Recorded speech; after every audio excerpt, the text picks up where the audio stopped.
Good morning, everybody, and welcome to the Liturgy of the Chalice. Today, we continue our discussions about the Gospel of Matthew, and this is part 12 of a series. As we discussed last week, this section of chapter 5 of Matthew is very important because it does contain a lot of probable historical teachings of Jesus. So let's dive into these few verses here. So in Matthew 5:21 through 26, there's this concept that anger with others must be resolved in ourselves. And there's a good reason for it, because spiritual debt or so called negative karma is accrued when we express anger through our thoughts, words, and deeds.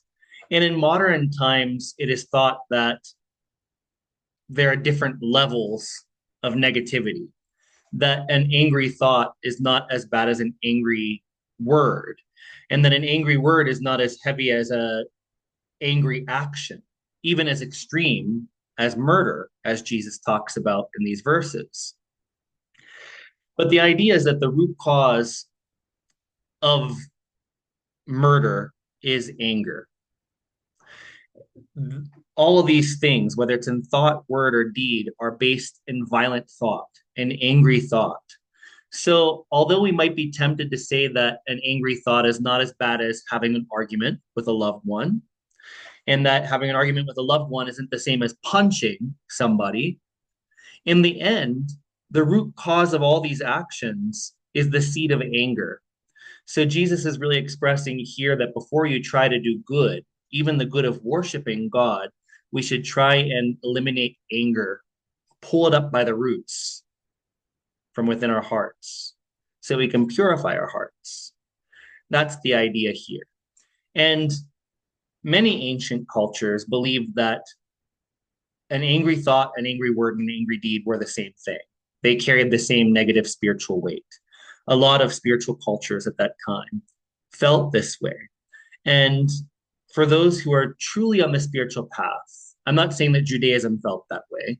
For instance, there were different time periods when in Indian philosophy they felt that way.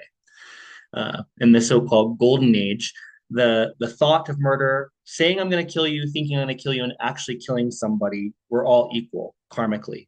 The same spiritual debt was accrued. I'm not saying that belief was held uh, in Judaism. However, what I am saying is that if anybody is a true spiritual seeker, they will understand it this way, even if their rabbi or their priest or their minister doesn't teach it that way. Somebody that's truly seeking to be a disciple of Jesus or is trying to have union with God, they will consider that even an angry thought is equal to an angry action expressed in the world. And that's what Jesus is trying to explain here. So in Matthew 5:21 through 26, it reads, "You have heard that it was said to those of ancient times, 'You shall not murder, and whoever murders shall be liable to judgment.' But I say to you that if you are angry with a brother or sister, you will be liable to the judgment. And if you insult a brother or sister, you'll be liable to the council. And if you say, 'You fool,' you will be liable to the hell of fire. So when you are offering your gift at the altar, if you remember that your brother or sister has something against you, leave your gift there before the altar and go. First be reconciled to your brother or sister, and then come and offer your gift. Come to terms quickly with your accuser while you are on the way to court with him, or your accuser may hand you over to the judge, and the judge to the guard, and you'll be thrown into prison. Truly, I tell you, you will never get out until you have paid the last penny." So, if anybody has had the pleasure of reading Leviticus, you see a lot of priestly instruction and how the people of Israel were meant to be kept holy or pure. And here to the left, you see a priest, a Jewish priest offering incense on the altar of incense in the temple. And there are a variety of ways of offerings, animal sacrifices, grain sacrifices, incense sacrifices, etc., to Yahweh to appease guilt and sin. And this is what Jesus was referring to. That if you're going to bring a goat as a sin offering, or if you're going to bring grain as a sin offering, or you're going to offer incense for the priest to offer to God, before you bring that gift or that offering for God, which is meant to cleanse away sin or guilt, as in the words of Leviticus, then you want to get rid of the root cause that would make you commit more sin. And anger is a primary factor in producing sin or mistake. So Jesus here is being very practical. If you want to purify your heart by making offerings in the temple, that's great. Jesus actually wasn't against sacrifice in the temple. He was against the way certain Pharisees and Sadducees at the time were teaching. He felt they were teaching too legalistically, that they weren't bringing out the essential spiritual principles of Torah that would purify one's heart. So Jesus said that it's good to do those things. Make your offerings in the church or in the temple or in the mosque, however it's done in modern times or in those days. But he's saying, why would you want to do that? Leave the temple or the church and still have the root of the problem that will make you just guilty and sin some more right after you've made the offering to God, which is kind of hypocrisy, right? Whenever you're bringing an offering to God, it is in the sense of repentance. You're trying to cleanse sin, you're trying to cleanse guilt, and you're essentially saying, I'm doing this so that I can live a better life thereafter. So, in whatever form we worship today in our churches, our synagogues, our mosques, our temples, our mandirs, all around the world, the first thing that we should want to do is get rid of the root of anger in our heart, to pull up those roots so that they can't grow back up. So, because there's no point in worshiping God and creating good karma or being forgiven of sin in some capacity or manner, and then just go out and have that anger still in your heart, which is going to cause you to make the same mistake that you were just forgiven for. So Jesus is saying, you think about the big picture. You think about you shall not murder. But I'm telling you, you have to address the anger, the frustration, the bitterness between you and your brother or sister. And by brother or sister, Jesus isn't talking about your biological brother or sister. He's talking about the people in your community. And not just your spiritual community, but the larger community of the world, your neighborhood, your city, your state, your country, so on and so forth, expanding out to the whole world. So if there is anger between you and somebody else, before you offer worship, in whatever way you offer worship, address that anger, resolve that issue, reconcile the issue with the person that you have hurt or the person that has hurt you, that is causing anger, resentment to arise in your heart. Because that anger will make you, even unwillingly, sin in thought, word, and deed. So Jesus is saying, before you offer that sin offering or that guilt offering, in whatever capacity it is in all the world's religions, first, make right with the people in your life. Eliminate anger from your heart. Release people of the negative consequence of their action. Forgive them if that's right for you. Because if you don't do this, if you don't absolve the anger in your heart, if you don't make things right with the people that you have hurt or those that have hurt you, that spiritual negative energy remains. And Jesus says that you're liable to the hell of fire. Of course, this translation is a redaction. Jewish people did not believe in an eternal hell like Christian people tend to believe today in Orthodox Christian sects. The type of hell that most Christians believe in is a Greek idea that was quite foreign to Jewish people. So hell here, the original word for hell would have been Gehenna. Gehenna, the fires of Gehenna. And in Jewish culture contemporary to the time of Jesus, even the worst sinner would only be in Gehenna purifying himself for up to 1 human year before he or she would be reborn on earth. Yes, reincarnation, so that they can continue their spiritual path forward. So if you don't purify your actions while living from anger or any other negative emotion, then it is required that your soul be purified in Gehenna, which speaks of a fire that turns the soul white. In other words, it purifies the soul of negativities, the soot of sin. This is described quite beautifully in the Zohar. So I encourage you to go and get a copy of the Zohar and read it. So before you make your sin offering, go and make things right. Before you worship at the altar today or next week, don't leave right now. But before you come next week, each week before you come, just reflect in your heart and take an inventory of things that are making you feel negative, whether it's anger, jealousy, or lust, but especially anger, since Mar Yeshua is speaking of that.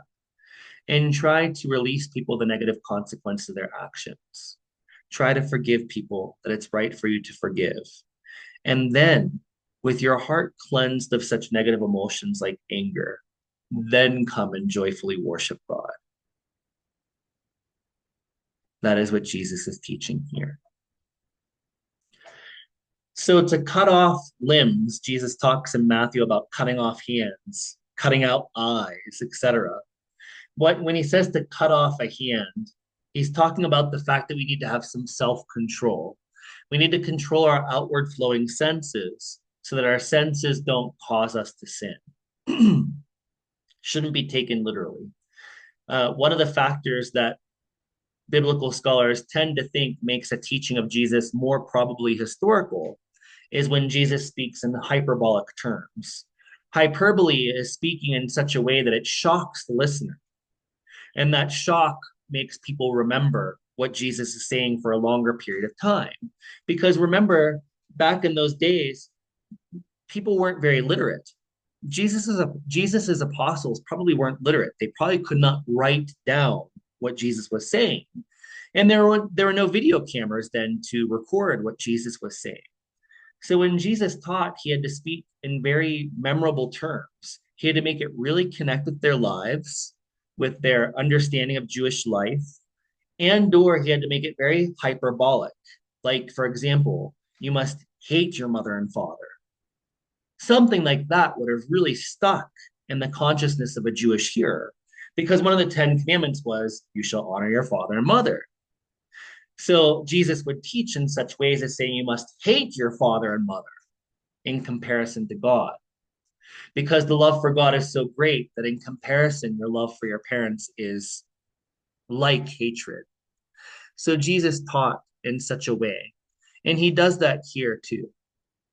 So Matthew 5:27-30, Jesus says, you have heard that it was said, you shall not commit adultery. But I say to you that everyone who looks at a woman with lust has already committed adultery with her in his heart. If your right eye causes you to sin, tear it out and throw it away. It is better for you to lose one of your members than for your whole body to be thrown into hell. And if your right hand causes you to sin, cut it off and throw it away. It is better for you to lose one of your members than for your whole body to go into hell. This is an amazing teaching. Number one, just the first two sentences about adultery. Adultery traditionally is when you have sex, physical sex, outside of your marriage. And Jesus is saying here that adultery is not just the physical act, it's the thought. So again, just like we talked about with anger, that an angry thought, an angry word, an angry deed, they're all equal in Jesus's eyes. Jesus is saying the same thing about adultery, that it's not just the physical act of having sex outside of your marriage that's adultery, but he's saying that even the lustful thought, even the deed of looking with your physical eyes at another woman and thinking, wow, she looks really hot, He's saying that the thought, the word, the deed are all equal in negative spiritual weight, negative spiritual depth. And that's revolutionary. This is something very unique to the teachings of Jesus, that negative thoughts are equal to negative words spoken to somebody else, and that negative thoughts and negative words are equal to the actual negative physical deed you could do in the outward world. So here Jesus is saying that just the thought, the lustful thought of another woman that's not your wife, or the lustful thought of another man that's not your husband, that is adultery, that is equivalent sin, equivalent mistake. So then Jesus goes on to say, because he said that just looking at a woman is adultery, he says, therefore, that if your right eye causes you to sin, tear it out and throw it away. It is better for you to lose one of your members than for your whole body to be thrown into hell. And if your right hand causes you to sin, meaning you're touching another woman outside of marriage, cut it off and throw it away. It is better for you to lose one of your members than for your whole body to go into hell.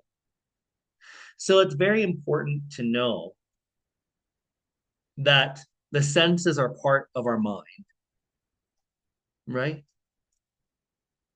Our senses go outward from our bodies, right? We see something that we desire and we want it and we crave it. We taste a cup of coffee and we love the taste of cup of coffee. So we have to have that cup of coffee every morning or we're not right. We get upset. Any of the senses can be used for good or evil. Or we can make that less heavy. It can be used for good or negativity. Could be used for positive action in the world or negative action in the world. There we go. So Jesus does not mean that you should literally pull out your eye or that you should literally cut off your hand so that you don't commit adultery, whether it be with your thoughts or with your body. He's saying that you have to control your senses. It's the senses that cause us to sin or make mistakes, right? Because it is our eyes. When we see something, that sight either gives us pleasure or it gives us pain. And when something gives us pleasure, then we want to replicate that action over and over again. And some things that are pleasureful, trying to find the right word, those sights, those tastes, those feelings that make us feel good, we want more of that. And not every good feeling that comes through our senses is good for us spiritually. Some things lead us towards God and some things take us away from God.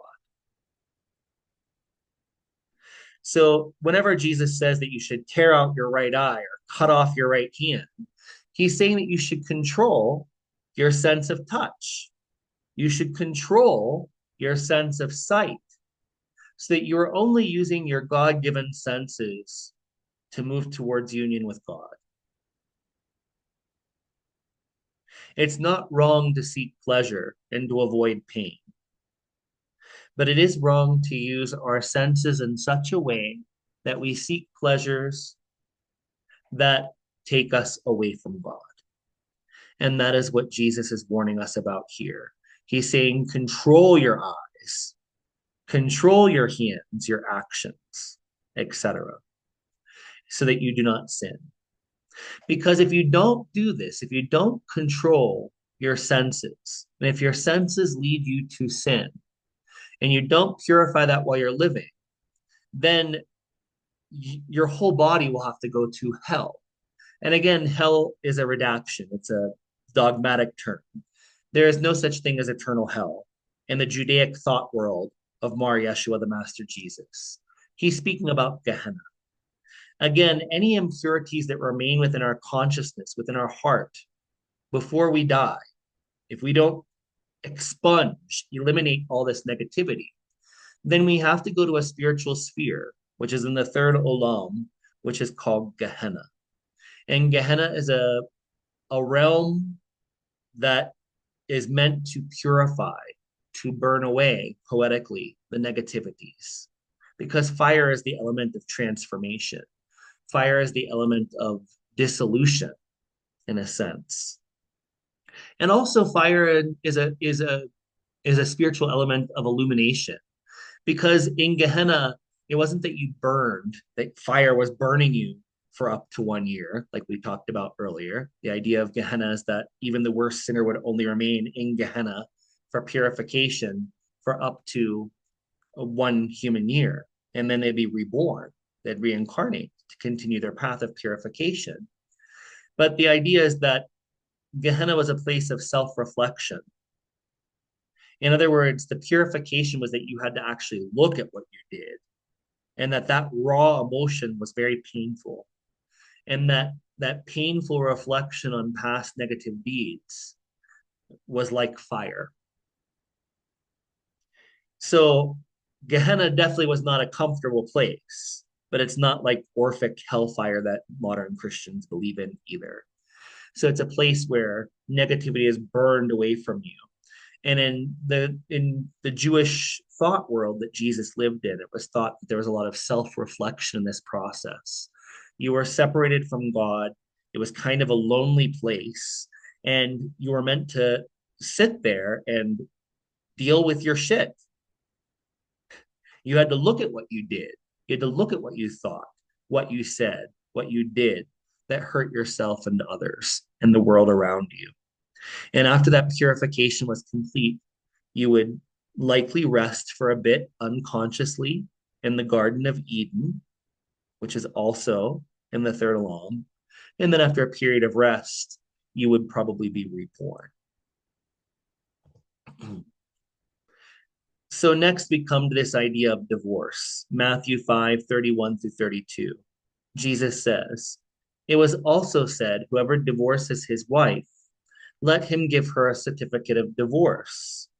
But I say to you that anyone who divorces his wife, except on the ground of unchastity, causes her to commit adultery. And whoever marries a divorced woman commits adultery." So here, Jesus is giving a very strict proto-rabbinical ruling on divorce. And this was quite revolutionary for the time of Jesus.